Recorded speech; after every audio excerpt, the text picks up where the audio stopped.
Bonjour et bienvenue chez les plébéiens de Calreco. La plèbe, le peuple, c'est nous. Et en ces temps étranges, voire troubles, temps où la démocratie... Qu'est-ce que j'ai dit? La démocratie est en danger. Alors non, encore faudrait-il définir ce qu'est la démocratie, ce que sont nos démocraties, bien loin en tout cas des origines athéniennes, quand tous les 10 jours, 6000 personnes se retrouvaient dans l'agora pour discuter de la chose publique. Non, nous ne sommes pas en démocratie. Le fonctionnement de nos institutions ressemble plus à une monarchie où un seul, voire quelques-uns concentrent le pouvoir dans leurs mains. La démocratie est une expérience politique qui a existé, dans laquelle le seul souverain est le peuple. Nous ne sommes pas non plus en dictature, pas encore. Ça peut venir, hein, on s'en approche, mais il ne faut pas confondre démocratie et régime d'élection libre. Comme dirait Barbara Stiegler, aujourd'hui on confond la démocratie et le vote et l'élection. Nous sommes dans un régime dans lequel des élus considérés comme meilleurs que nous, mais pour beaucoup corrompus, nous gouvernent et c'est pas terrible. La souveraineté du peuple devrait être la norme, mais pour cela, il faudrait que le dit peuple se politise ou se réveille. Alors, à notre humble niveau, notre très humble niveau sur Calreco, nous essayons de discuter de politique ensemble, ici, au micro, avec tous ceux qui le veulent bien. Et voilà, donc vous êtes invités, envoyez-nous un mail si vous avez envie de parler avec nous de sujets politiques, par exemple, de ce que devient le monde et de ce qu'il va devenir. Aujourd'hui, on accueille Marie Berger. Alors je le précise, nous avons le même patronyme, mais nous ne sommes pas de la même famille. Marie est comédienne et Marie est politisée, et c'est mieux pour parler politique.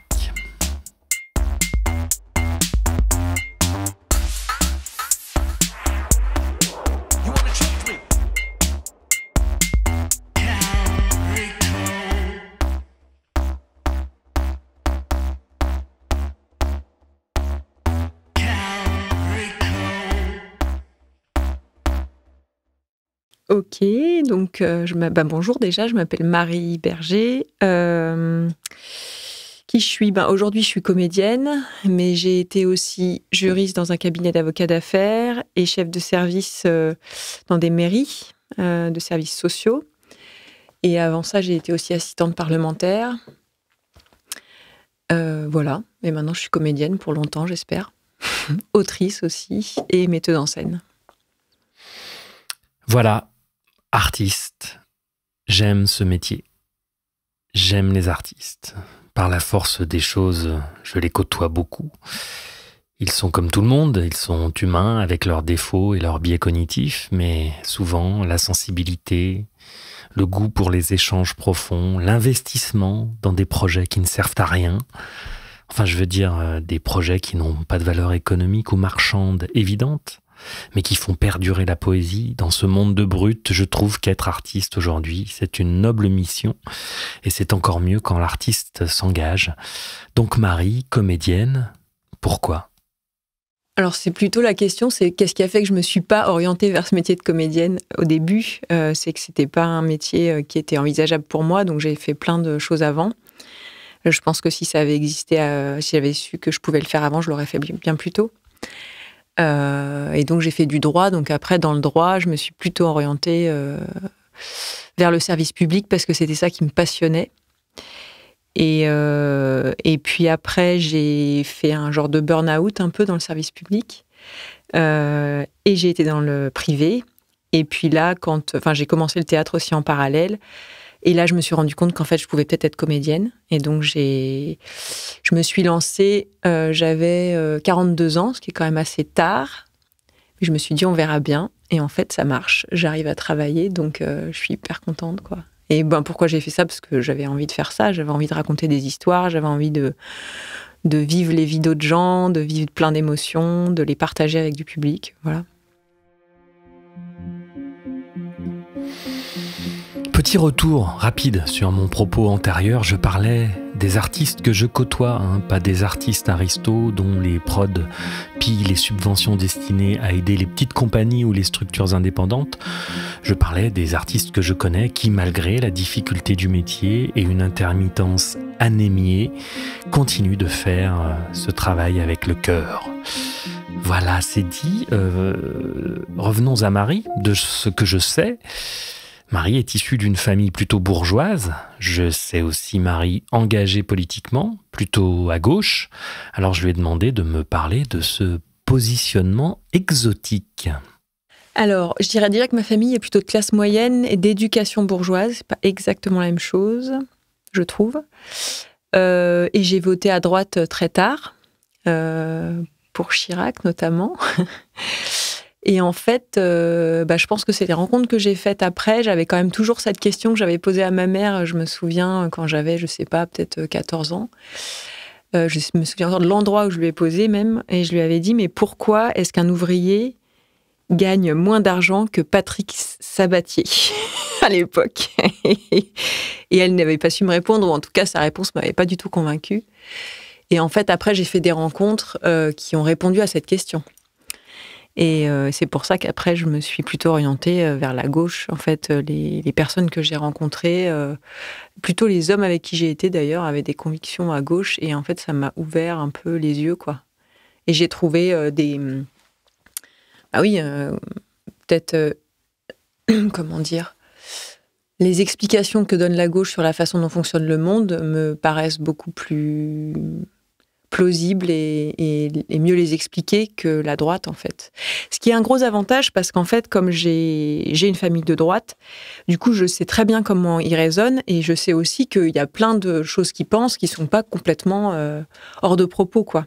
Ce que je veux dire, c'est que je comprends la logique dans laquelle ils sont. Beaucoup plus que certains amis que j'ai qui ont une famille à gauche et qui du coup pensent que tous les gens de droite sont des personnes, par exemple, pas du tout généreuses, qui pensent pas aux autres et tout. C'est absolument faux. Les gens de droite que je connais, ils pensent que la politique de droite va aider les personnes qui sont en difficulté, par exemple. Ils pensent que, par exemple, on pourrait dire que le truc le plus... par exemple, les personnes qui ne travaillent pas, les personnes de gauche vont dire il faut leur donner les moyens d'une subsistance qui soit pas trop précaire pour qu'ils soient tranquilles et qu'ils puissent chercher un boulot tranquillement et tout ça. Les personnes de droite vont dire non, il faut leur foutre des coups de pied au cul. Évidemment, je schématise. Et en fait, voilà. Moi, ce que je pense, c'est qu'il n'y a pas une chose qui peut marcher, qu'il faut... Bon, je suis quand même beaucoup plus proche du fait qu'en effet, quand on est dans la précarité, on ne peut pas être serein, on ne peut pas penser à son avenir, on ne peut pas penser à ses enfants, on ne peut pas penser à sa santé, on ne peut pas... Voilà. Mais voilà, ce que je veux dire par là, c'est que je pense que ça m'a donné une vue qui n'est pas caricaturale sur les personnes qui votent à droite, et c'est vachement précieux. Déjà pour pouvoir échanger avec eux et elles, et même pour construire ma pensée à moi, en fait. De savoir aussi ce qu'ils pensent, que pensent les autres, en fait. De vraiment choisir, quoi, en fait. C'est vraiment un choix que j'ai fait, du coup. Bon, je comprends bien, moi aussi, je viens d'une famille... une partie de ma famille est traditionnellement à droite, voire même à l'extrême droite. Et c'est vrai que c'est précieux pour comprendre l'autre.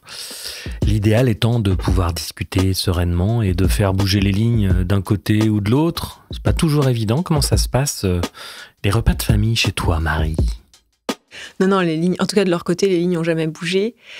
Pendant longtemps, alors avec mes parents, j'en ai parlé pendant longtemps, et là, récemment, j'ai décidé d'arrêter, parce qu'en fait, ça sert à rien. Moi, je suis pas assez sereine pour en parler sans m'énerver. Et puis, il y a d'autres choses qui se jouent, en fait. Donc, en fait, on finit toujours par s'engueuler. Eux, je vois vraiment qu'ils sont sincèrement dépités parce que je leur dis. Moi, je suis hors de moi. Donc, en fait, ça n'a pas de sens de parler de ça. Et ça fait... Donc, voilà. Par contre, j'en parle avec ma grand-mère, qui est très âgée, parce qu'elle va bientôt avoir 100 ans, et qui est très engagée politiquement avec le FN. Et en fait, il n'y a pas très longtemps, j'ai commencé à discuter avec elle de tout, parce que j'avais envie de me rapprocher d'elle. Et en fait, du coup, on parle aussi de politique. Et en fait, c'est beaucoup plus simple avec elle, parce que c'est que ma grand-mère, entre guillemets, donc ils ne se jouent pas les mêmes choses. Et alors, il y a des fois, elle me dit des choses qui sont extrêmement dures à entendre. Donc là, je change de sujet ou voilà. Mais en fait, c'est toujours intéressant de voir le monde à travers ses yeux à elle, en fait. Et bon, ce que je trouve intéressant, c'est que donc elle est Front National et elle est catholique traditionnaliste. Et en fait, pour elle, le monde va à sa perte. Là, elle vit dans l'apocalypse, en fait. Donc, je comprends très bien qu'elle soit complètement... elle est complètement...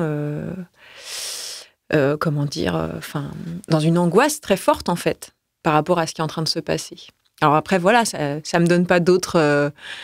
quand je lui demande pourquoi elle voudrait le retour de l'ordre et tout ça, parce que pour elle, c'est comme ça que les hommes sont les plus heureux, avec des règles très strictes, des choses à suivre, que ce soit au niveau de l'Église ou de la politique, voilà. Je trouve ça toujours intéressant de savoir pourquoi les gens pensent ce qu'ils pensent, en fait. Après, avec elle, je peux le faire, mais j'ai plein d'oncles aussi qui sont très, très à droite, et eux, je ne discute pas du tout avec eux, c'est pas possible. Parce que ça m'intéresse moins, et ils auraient plus envie de me convaincre, en fait. Donc... On devrait tous parler politique avec nos proches et nos moins proches. Je ne sais pas si c'est aujourd'hui le cas dans beaucoup de familles. Ça l'était quand j'étais enfant. Les gens sont-ils toujours concernés par la politique? Et pour aller plus loin, les gens ont-ils envie de s'engager sincèrement en politique? Marie, l'engagement pour toi? J'ai commencé à m'engager avec Fakir, donc qui était le journal de François Ruffin. Je ne sais plus exactement, je n'ai pas la mémoire des dates, mais je crois que c'était il y a quand même assez longtemps. On faisait les salons pour vendre les bouquins de François Ruffin. J'aimais vraiment énormément ce journal qui donnait la parole aux plus petits et qui avait un angle, la pensée de François Ruffin, elle a un angle que je trouve hyper intéressant. Et d'ailleurs, le travail qu'il a fait à l'Assemblée, les choses qu'il a dites et tout ça, moi je trouve qu'on les avait jamais entendues avant. En fait, j'ai fait les nuits debout de façon hyper active, donc c'est-à-dire que je travaillais la journée. En plus, à ce moment-là, je faisais encore mes études de théâtre, donc j'avais mon boulot de juriste, mes études de théâtre, plus les nuits debout. Donc autant dire que à la fin, on a fini complètement rincé, parce que j'étais avec mon compagnon. Et c'était génial comme expérience. J'ai adoré cette expérience parce que c'est plein de gens qui réfléchissent ensemble. Alors, on voit aussi les écueils de ce genre de truc où on met des heures et des heures à prendre une minuscule décision, mais c'est vraiment l'exercice de la démocratie directe. C'est génial, quoi. C'était vraiment super. Et après ça, il y a eu... Alors, je ne sais plus où se situe Merci Patron, le film de Ruffin, mais ça a été un peu l'explosion à ce moment-là. Là, j'ai été super active parce qu'on a fait tourner le film dans toute la France. Ensuite, donc, on a accompagné le film en faisant des débats, en animant des débats. Ensuite, on l'a fait avec Je veux du soleil, le film sur les Gilets jaunes.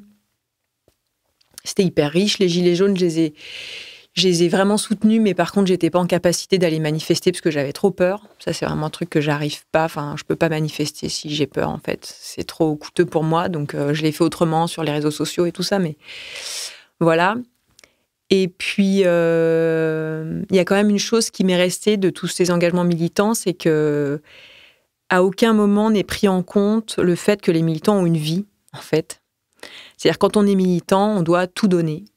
On n'a plus de famille, on n'a plus de boulot, on dort pas.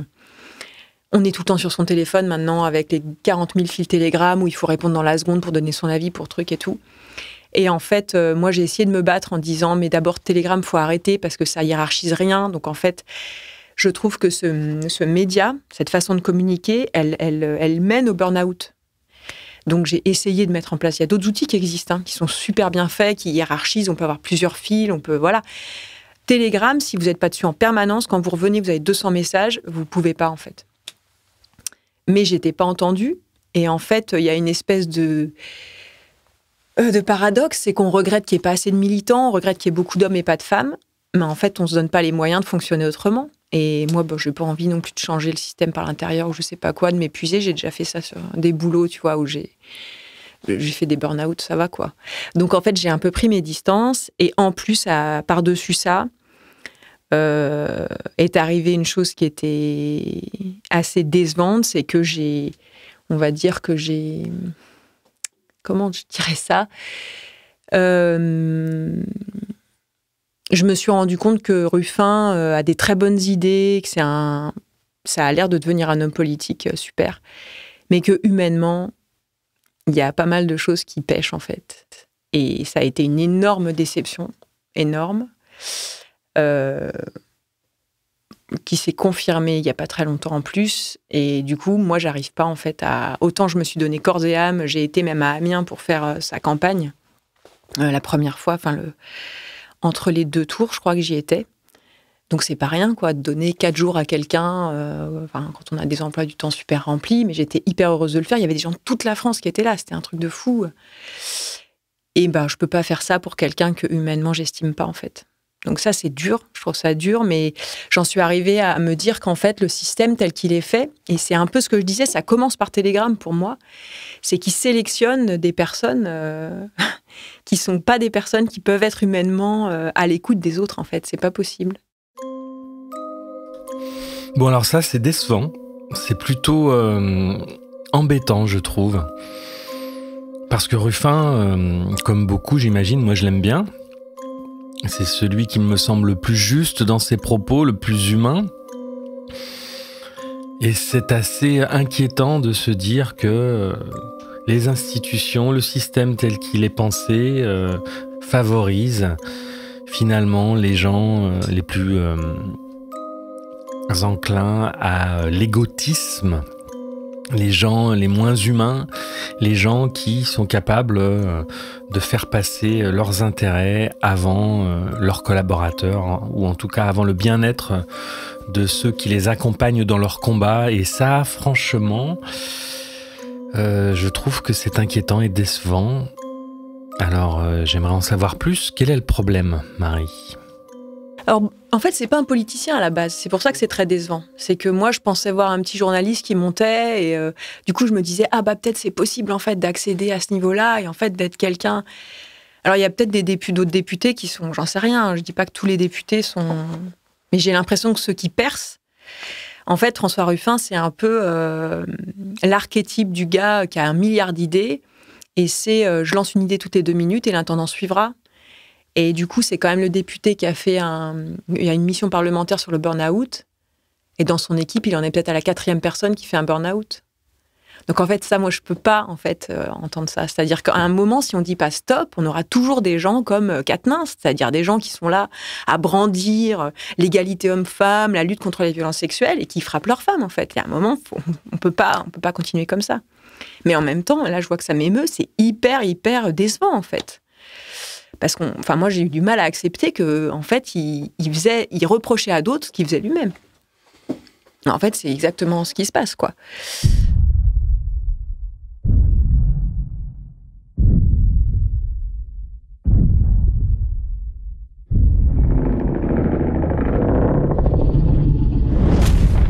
Didier Maisto, qu'on a rencontré récemment, nous expliquait qu'il a travaillé d'abord sur la campagne de Philippe Séguin dans les années 80-90, puis sur la dernière campagne de Mélenchon.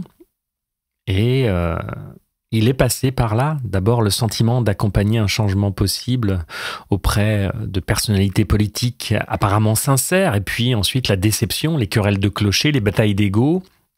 Vous pouvez aller écouter cet épisode, il est disponible sur les plateformes et sur notre chaîne YouTube. Alors, est-ce que c'est le pouvoir et l'organisation pyramidale des partis qui corrompt ? Est-ce que l'humain est incapable de voir au-delà de son intérêt personnel ? Alors, je ne le crois pas. Je penche donc pour la première hypothèse. Sinon, je serais de droite, mais Didier Maisto le disait, peut-être doit-on se mobiliser en dehors des partis, des institutions. Tout est à revoir, en fait. Tout. Alors, d'abord, je pense que c'est pas forcément le pouvoir, parce que Ruffin, il était comme ça avant. Moi, je le savais pas, mais il était comme ça avant, en fait. C'est pas venu quand il est arrivé. C'est qu'en fait, c'est quelqu'un qui a une capacité d'empathie qui est très limitée. Et ça, c'est horrible de dire ça, parce que quand on voit la capacité d'empathie dont il fait preuve dans ses interventions vis-à-vis des gens du peuple, c'est hallucinant de se dire qu'avec son équipe, il n'a pas d'empathie. Moi, ça, c'est un truc qui me fait halluciner. Mais en fait, on ne sera pas la première personne non plus qui est géniale et qui, en même temps, est quelqu'un de... Moi, j'ai envie d'être vulgaire, mais qui qui est pas correct avec son entourage. Il y en a plein des gens comme ça, en fait. Moi, je suis plus pessimiste que ça, en fait, parce que quand je vois que dans le milieu militant, ça marche aussi comme ça, c'est-à-dire qu'en fait, c'est quand même ceux qui se sacrifient le plus qui arrivent, tant qu'on sera dans cette logique-là et qu'on n'aura pas... En fait, moi, je me demande si ça vient pas plutôt d'un changement intérieur de chacun, c'est-à-dire de se dire, à un moment, faut... qu'est-ce que je veux dans la vie, en fait? Pourquoi je roule? Qu'est-ce qui me meut, en fait? Et si ce qui me meut, c'est de mettre de côté les trucs qui me font chier, de pas regarder trop les choses et puis de me battre... Enfin, je pense qu'il y a une question de priorité, quoi, de ce qu'on cherche. Et que malheureusement, la société dans laquelle on est, aussi, elle alimente ça. C'est-à-dire qu'elle nous dit, il faut être efficace, elle nous presse pas à nous pencher sur nous-mêmes, de quoi on a envie, tu vois. Et puis si on a envie d'un truc un peu différent, c'est OK. Pas du tout. En fait, on doit rentrer dans un moule, on doit gagner de l'argent, et puis de plus en plus, ça, j'ai l'impression que c'est... Et alors, je parle même pas des gens qui ont des enfants, c'est encore pire. On court dans tous les sens, on a de temps pour rien. La santé, on s'en fout, en fait. Personne ne se soucie de sa santé mentale, en fait. Personne, quoi. Donc, en fait, je vois pas comment ce serait possible. Tu vois, pour moi, il faudrait renverser le capitalisme. C'est la seule solution, quoi. Je vois pas comment ça peut se faire. Et puis là, en voyant un gars comme ça, qui est pas politicien ni rien, en fait, il y arrive. Et je me dis, alors en fait, le système, comme dit mon compagnon, le système promeut les sociopathes, en fait. Et on le voit dans la France insoumise, parce que j'ai été aussi engagée dans la France insoumise. Et ce qui s'est passé sur Lyon, mais c'est juste hallucinant. De la même façon. Et ça c'est le premier truc qui m'a fait halluciner. C'est-à-dire que... je ne sais pas si c'est intéressant que je raconte ça ici, mais en fait, il y avait quand même, pour les municipales, les dernières municipales, il y avait tout un système qui avait été mis en place d'assemblées communales qui devaient désigner les personnes qui allaient se présenter et tout ça. Sur Lyon, tout le processus a eu lieu. Il y avait 2 personnes qui allaient se présenter, qui étaient plébiscitées par la majorité des militants et des militantes qui avaient bossé pour ça, c'est du temps de militants, c'est du temps que les gens donnent à la France insoumise, qui ne donnent pas leur famille, qui ne se donnent pas eux-mêmes. Ça a de la valeur. Et en fait, est arrivée là-dessus Nathalie Perrin-Gilbert, qui, elle, voulait se présenter, et voulait se présenter notamment avec l'étiquette France insoumise. Et en fait, elle n'a pas attendu l'investiture. Elle l'a fait d'une façon extrêmement brutale, c'est-à-dire avec des méthodes du genre de donner des rendez-vous de réunion et puis de changer le lieu au dernier moment pour qu'il n'y ait pas les personnes machin, de virer des gens de réunion avec party fracas, d'humilier des gens. Donc ça a braqué encore plus les militants qui peut-être l'auraient choisi en fait. Du coup, ce qui s'est passé, c'est qu'à l'Assemblée communale à laquelle j'étais présente, on a déjà eu un débat, parce qu'il y avait en fait quelques personnes qui étaient quand même favorables à Nathalie Perrin-Gilbert. Il y avait une personne du National qui était descendue, qui est M. Paul Vanier, qui est aujourd'hui député, qui à l'époque ne l'était pas, mais était un des très très proches de Mélenchon, qui nous a fait toute une vidéo sur la démocratie, machin truc. On a voté, on a élu ces 2 personnes qui devaient représenter donc la France insoumise sur Lyon. Paul Vanier a pris les bulletins de vote, il a dit « Votre vote ne peut pas être valable ». Voilà. Et moi, je suis restée, mais les bras m'en sont tombés par terre. Donc là, d'ailleurs, j'ai pris la parole en lui disant « Mais comment vous pouvez faire ça, nous laisser voter et ensuite vous asseoir dessus ?» Mais j'étais hors de moi. D'ailleurs, j'ai pas dormi de la nuit tellement j'étais hors de moi. Et le gars nous explique sans rire qu'en fait, il y a eu un accord qui a été passé entre Mélenchon et NPG, qui devait le soutenir, je crois que c'était aux élections européennes, ce qu'elle avait à moitié fait en plus, et que du coup, maintenant, il était obligé de soutenir NPG. Et dans ce cas-là, je lui ai dit, mais pourquoi vous nous avez laissé voter dans ce cas-là? Ne nous laissez pas voter, dites-nous, c'est obligé que ce soit elle. Assumez votre position, au moins arbitraire, quoi. Ça, moi, ça m'a complètement coupé la chic. Et le pire, c'est que depuis ces municipales, il y a plein de militants qui continuent à militer. Et moi, je les admire énormément. Je sais pas comment ils font. Moi, j'ai envie de vomir, franchement. C'est pas possible. Donc, en effet, alors, tu disais, c'est les partis, mais la France insoumise, c'est un mouvement. Soi-disant, c'est pas un parti. Mais en fait, ça donne la même merde, au final, tu vois. Merci, Marie, pour ces éclairages. C'est chaud.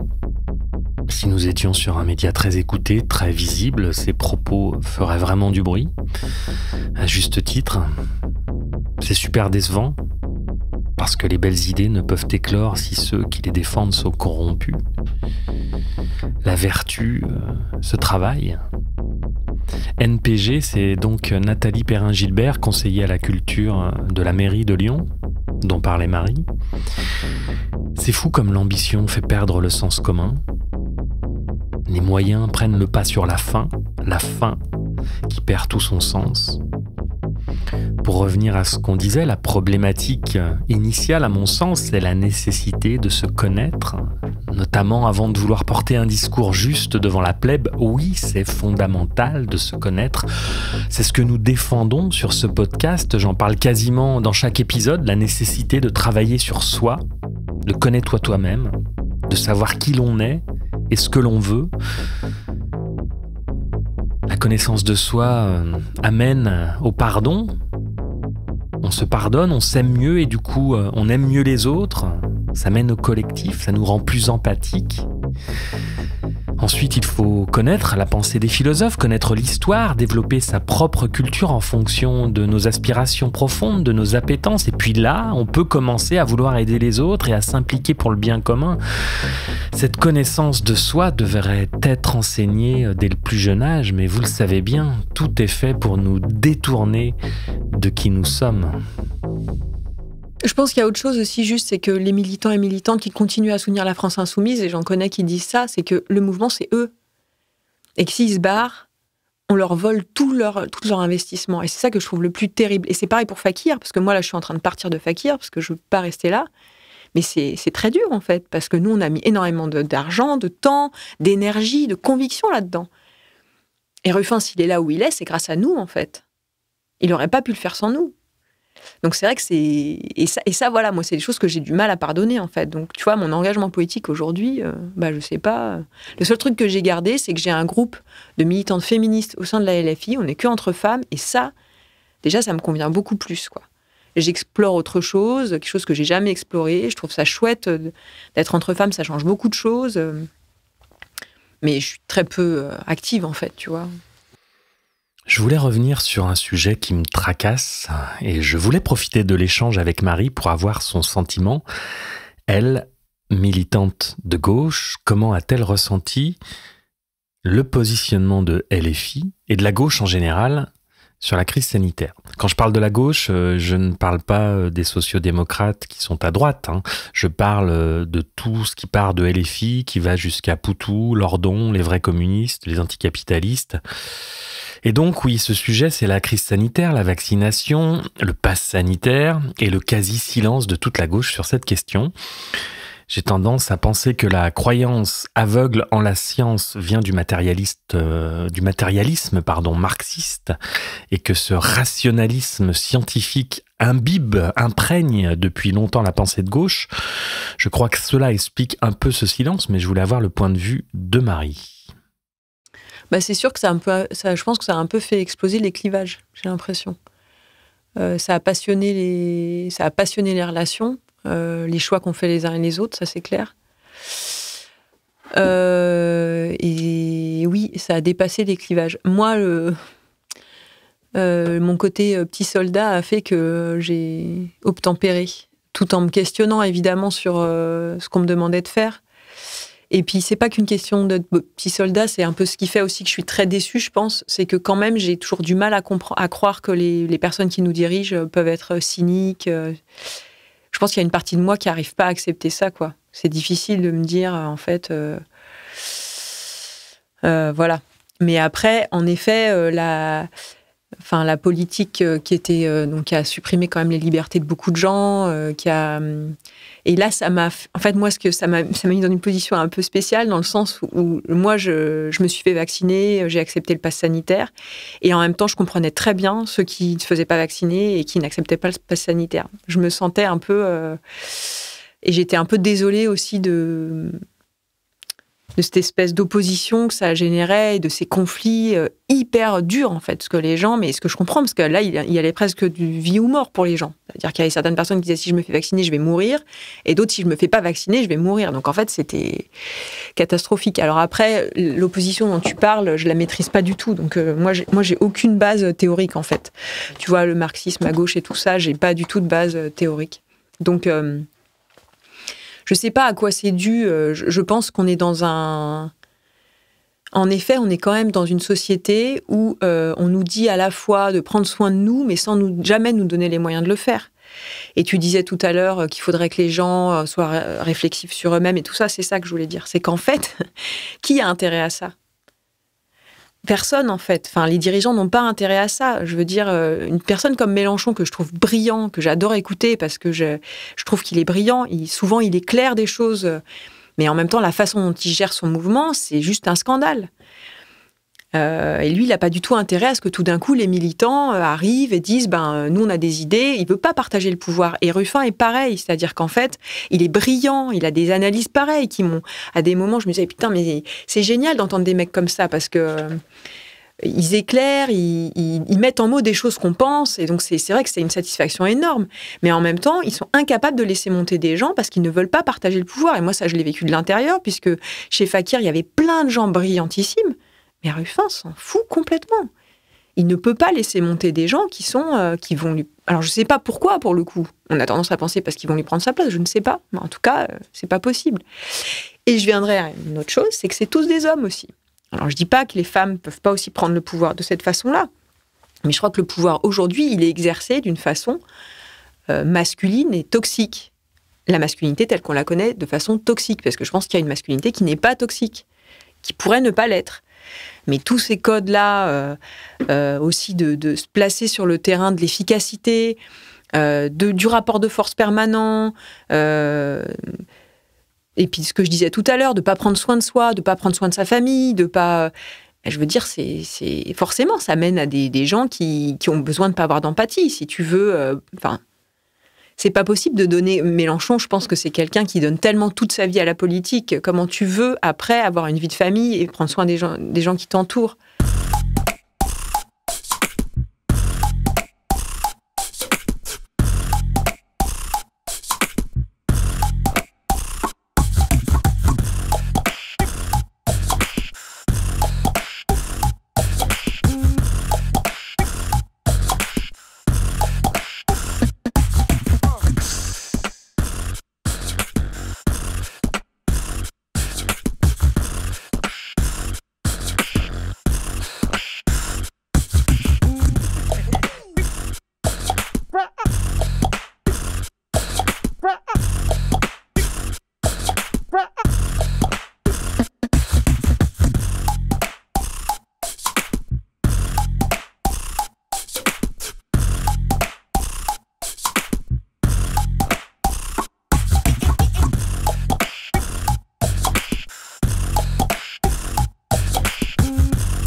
Si je compare l'investissement en politique à l'investissement dans un projet artistique, quand tu écris une pièce de théâtre, par exemple, tu fais des recherches, tu passes énormément de temps et d'énergie à écrire, c'est un peu ton bébé.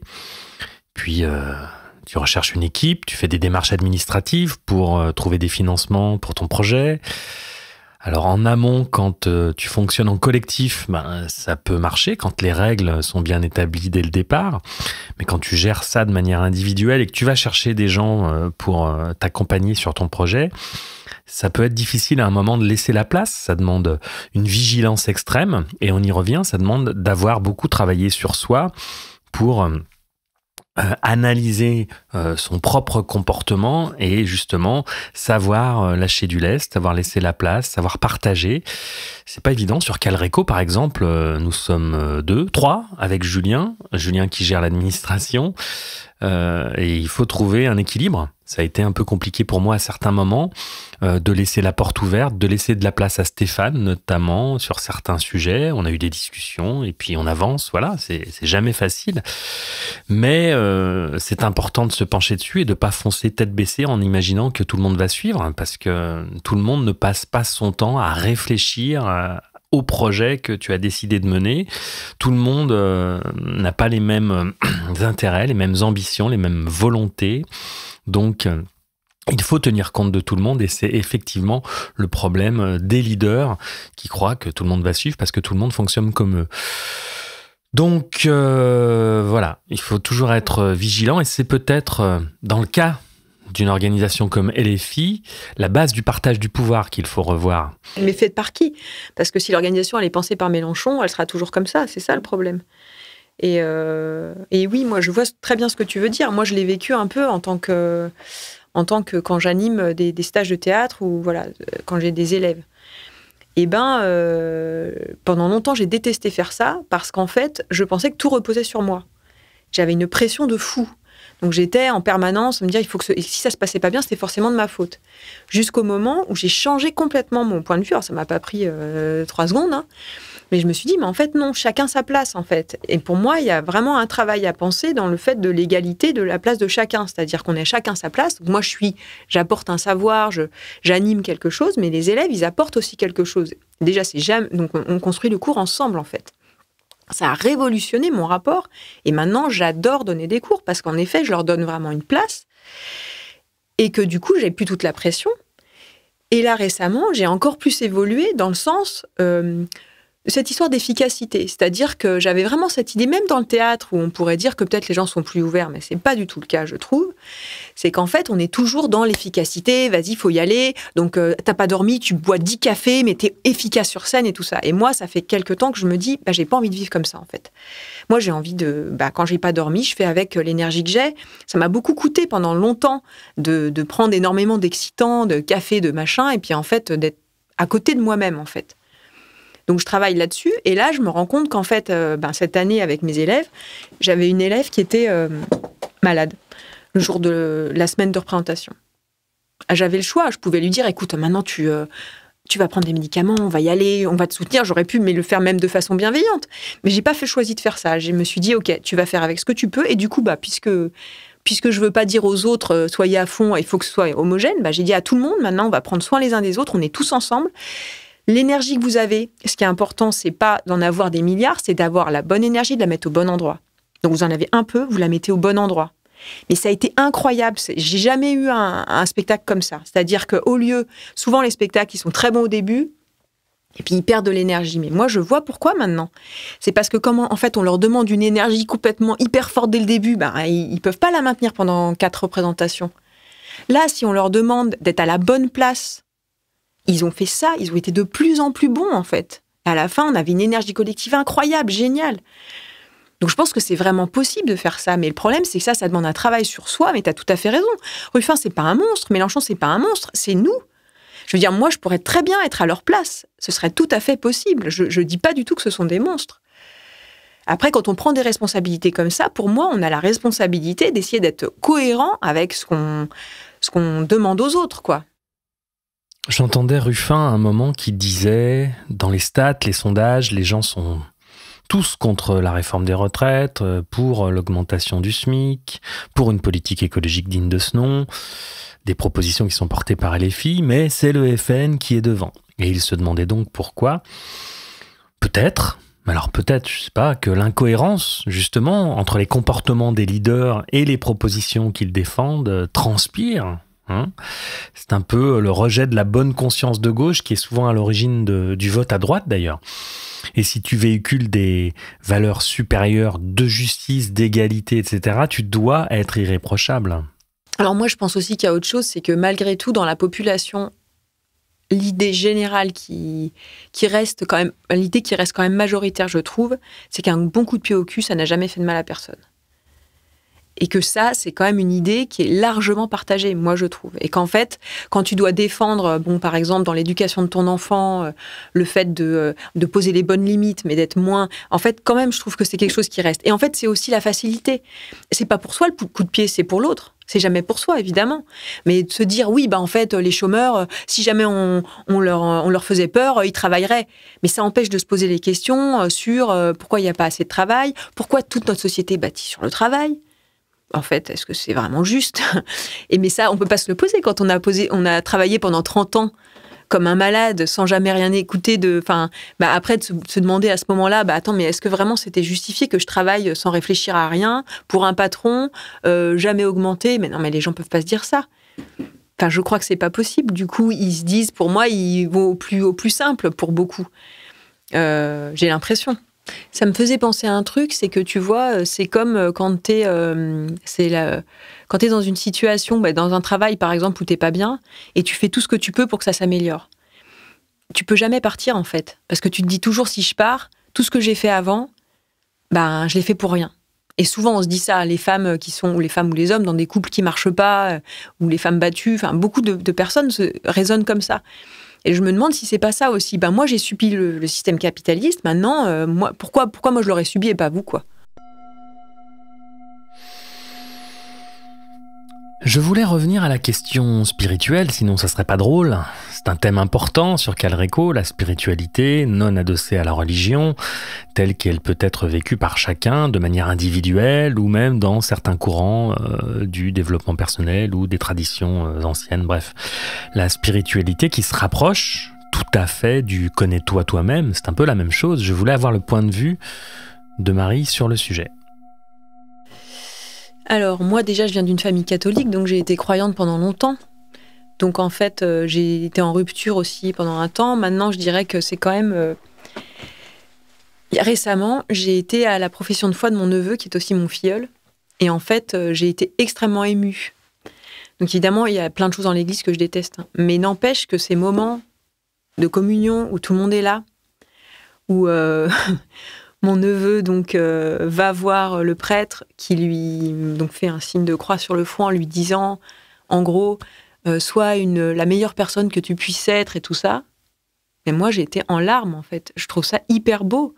Alors évidemment, l'église, c'est pas que ça, c'est le problème. Mais n'empêche que je trouve qu'on manque de lieux comme ça. Je me suis dit, c'est quand même hyper beau, quoi. Qu'ils soient tous ensemble... Moi aussi, même si j'ai beaucoup de griefs, notamment en termes d'égalité et puis du rapport aux femmes de l'Église, c'est quand même aussi l'Église qui a forgé, en tout cas pas l'Église, mais plutôt, on va dire, le message de la Bible qui a forgé mon rapport aux plus démunis, ma compassion, mon empathie pour les plus faibles que moi, quoi. Ma sensibilité à ça. Donc après, et je pense aussi que, je suis pas loin de penser que les gens ont besoin de ça, en fait. Alors, pas de l'Église, mais en tout cas, de quelque chose qui les élève. Et ça, aujourd'hui, c'est un peu ce qui manque aussi. Le problème étant que quand tu parlais de développement personnel, le développement personnel, je pense que c'est ça que la gauche peut lui reprocher, c'est que c'est aussi une façon d'aller mieux dans un monde qui tourne pas rond du tout. C'est-à-dire qu'on pourrait dire aussi, oui, je m'améliore moi-même, puis le reste, j'en ai rien à faire, et en fait, j'essaye de tourner rond dans un monde carré, quoi, en gros, tu vois. Je sais pas si tu vois ce que je veux dire, mais bon. Et donc, j'accepte, par exemple, dans les bureaux, alors vous bossez comme des malades, mais par contre, vous avez le droit de faire la sieste, quoi. En fait, on a besoin qu'on change nos conditions de travail, pas de... Voilà. Ça, c'est, je dirais, l'extrême. Moi, après, évidemment que... comme je fais une analyse depuis longtemps, j'ai l'impression que... moi, ça m'a sauvé la vie, clairement. Après, ça m'a aidé à vivre, à trouver un sens et tout ça. Mais bon, est-ce que c'est... Tu vois, est-ce que...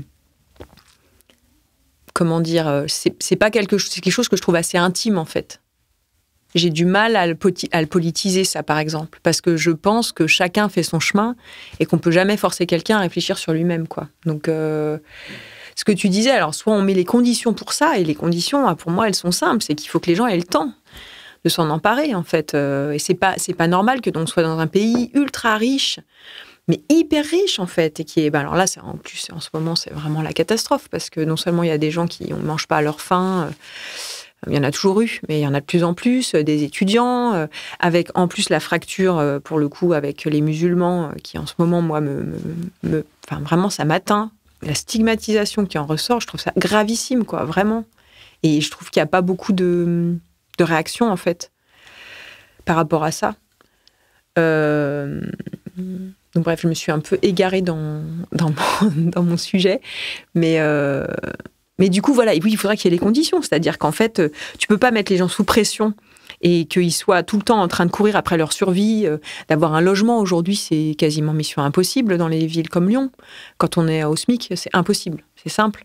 Voilà, les prix ont tellement augmenté que maintenant, on compte de plus en plus pour se nourrir et tout. Si on n'a pas de l'espace mental pour se divertir, pour se cultiver, ben, on ne peut pas en avoir pour moi, en tout cas, c'est très difficile d'en avoir pour avoir un retour sur soi, en fait.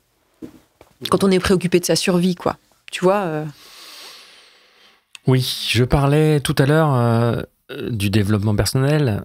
C'est en l'occurrence le bon côté du développement personnel que j'essayais de mettre en avant, pas le développement personnel mis au service de la productivité, cette espèce de fourre-tout psycho, spirituo, empathico, avec bienveillance, digéré, remâché pour servir le capitalisme.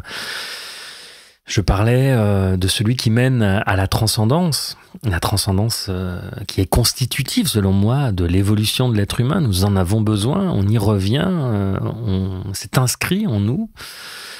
N'en déplaise aux milvitudes, aux zététiciens, aux matérialistes et aux technocrates qui ne jurent que par le siècle des Lumières. Bref, on va passer à la suite.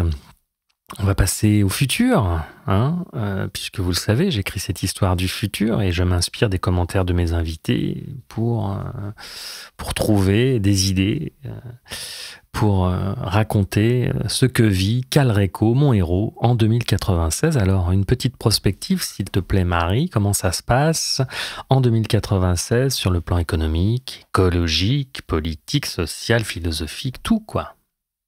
Je dirais que dans la version pessimiste, on se retrouve avec une guerre mondiale autour de l'eau et des matières premières et un effondrement de nos niveaux de vie, sans doute la Chine qui prendrait énormément d'importance et voilà, et donc je vois un truc vraiment pas du tout positif, surtout à 70 ans, et puis peut-être des gouvernements d'extrême droite qui vont arriver, parce que moi je vois pas trop comment on va l'éviter, ça. Je vois pas comment on va l'éviter, notamment en France. Alors peut-être dans 70 ans, on aura dépassé ça déjà, parce que j'imagine que si jamais l'extrême droite arrive, ensuite il y aura autre chose, qu'il va se passer autre chose. Et que, comme un genre de cycle, en fait. Et que dans ce cas-là, je pense que si jamais on dépasse ça, ou peut-être après cette phase-là, il y aurait une phase où on chercherait en tout cas à vivre différemment avec les ressources limitées qu'on a. C'est-à-dire que, parce que cette crise écologique, ça pourrait être une chance aussi, parce que ça pourrait être justement, comme quand un être humain à qui on met des limites, on est obligé d'inventer autre chose. Sauf que là, c'est pas du tout le chemin qu'on prend. Pour le moment, c'est bricoler n'importe quoi. Enfin, je vais pas rappeler l'idée merveilleuse d'Emmanuel Macron, qui est que chaque élève plante un arbre. Mais bien sûr, mais c'est une idée formidable. Mais oh là là, mais quelle idée brillante! Je veux dire, si c'est ça l'écologie, on n'y arrivera jamais, donc ça va forcément nous péter à la gueule à un moment ou un autre.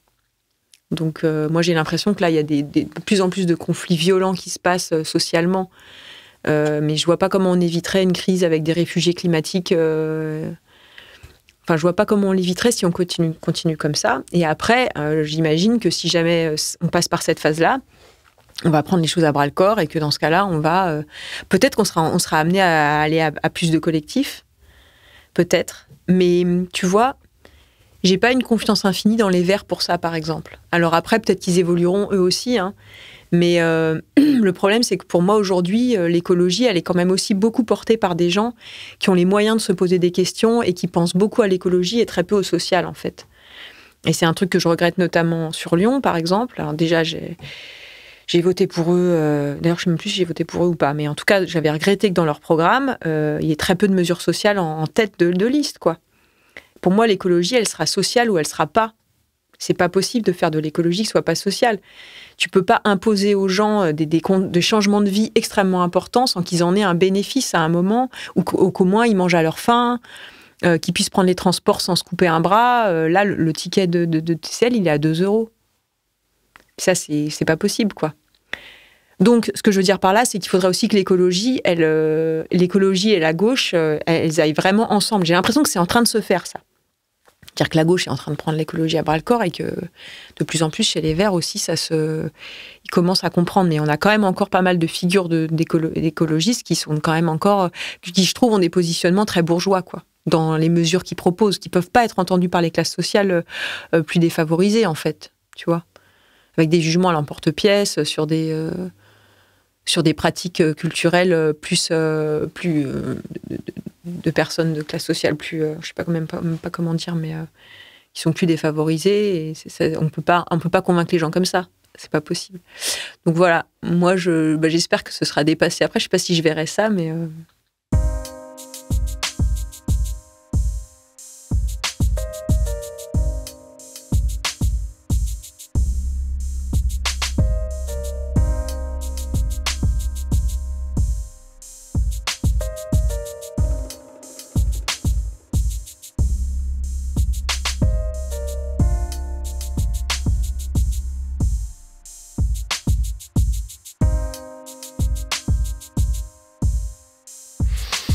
Mais si, nous le verrons, les transhumanistes vont nous arranger ça, hein.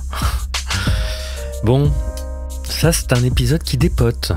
Merci Marie, merci beaucoup, j'ai vraiment aimé cette discussion franche, claire. Merci beaucoup. Je vous le redis, si vous avez envie de venir parler au micro des plébéiens de Calreco, vous êtes les bienvenus. Alors on a déjà pas mal d'avance, hein. On a déjà beaucoup de gens qui se sont proposés. Donc on va y aller à notre rythme. Mais bon, tentez votre chance si vous passez par Lyon et que voilà, nous sommes dispo au même moment, ça peut se faire. Et puis on va évidemment poursuivre les interviews. Je vais aussi vous proposer un petit documentaire audio sur mon aventure à l'ayahuasca, à la diète au Pérou, pour vous raconter un peu comment ça s'est passé. Et puis, nous sommes déjà en train de penser au futur de Calreco, à ce que nous allons vous proposer dans une saison 3. Et ça me semble assez pertinent, assez intéressant. Bien sûr, il y a l'écriture de la fiction et puis de la musique. Ça va commencer en janvier. J'espère qu'on pourra vous proposer tout ça fin 2024, début 2025. Mais d'ici là, on a beaucoup de choses à faire, beaucoup de choses à écouter aussi, beaucoup de gens à rencontrer. Je vous propose aussi de nous rejoindre sur Patreon, car c'est là-bas qu'il se passe des choses. En tout cas, on poste du contenu inédit, et puis c'est aussi une manière pour nous, petit à petit, de faire rentrer un peu d'argent pour devenir indépendant, en tout cas pour financer ce projet, parce qu'on y passe du temps, et qu'il faut aussi qu'à côté, nous travaillions pour nourrir nos familles.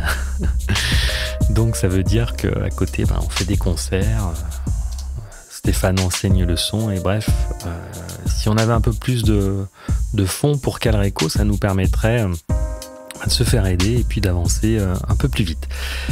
Donc rejoignez-nous sur Patreon si ça vous dit, et puis évidemment sur Insta, sur YouTube, TikTok, où vous pouvez laisser des commentaires, des likes, ça nous aide beaucoup. Je vous dis à très vite, certainement pour un épisode avec un invité, et d'ici là, portez-vous bien, restez conscients et surtout, n'oublie jamais que tu vas mourir.